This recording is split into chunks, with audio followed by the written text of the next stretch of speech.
તો આણંદ જિલ્લાના ઉમરેઠમાં દબાણોના પ્રશ્ને ફરી એકવાર ચિંતાજનક સ્થિતિ ઊભી થઈ છે। થોડા મહિના અગાઉ જ બસ સ્ટેશન અને આસપાસના વિસ્તારમાં તંત્ર દ્વારા દબાણો દૂર કરવાની કાર્યવાહી હાથ ધરાઈ હતી, પરંતુ હવે એ જ વિસ્તારોમાં ફરી એકવાર દબાણો ઊભા થઈ ગયા છે, જેને લઈ સ્થાનિકો અસંતોષની લાગણી અનુભવી રહ્યા છે।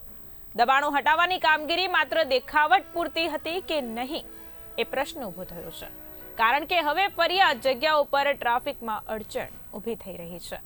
ઉમરેઠ વાસીઓની માંગ છે કે તંત્ર કડક પગલાં લે અને દબાણો સદંતર રીતે હટાવે।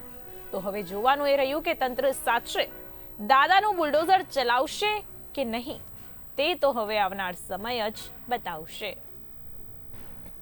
આણંદ જિલ્લાના ઉમરેઠમાં દબાણ હટાવ કામગીરી હાથ ધરવામાં આવી હતી। થોડાક મહિનાઓ અગાઉ બસ સ્ટેન્ડ વિસ્તારમાં દબાણો હટાવવામાં આવ્યા હતા, પરંતુ તે દબાણો પાછા જેસે તેની સ્થિતિમાં આવી ગયા છે। પ્રથમ તો હું મારા કેમેરામેનને કહીશ કે દ્રશ્ય બતાવવાનો પ્રયત્ન કરે, જ્યાં ઉમરેઠનો જે આ બસ સ્ટેન્ડ વિસ્તાર છે તેમાં દબાણ હટાવ કામગીરી કરવામાં આવી હતી, પરંતુ હાલ આ દબાણ જેસે તેની સ્થિતિમાં આવી ગયા છે। ત્યારે ટ્રાફિકને અડચણરૂપ જે આ દબાણો છે તે વહેલી તકે દૂર કરવામાં આવે તેવી ઉમરેઠવાસીઓની માગણી છે। ત્યારે જો વાત કરવામાં આવે તો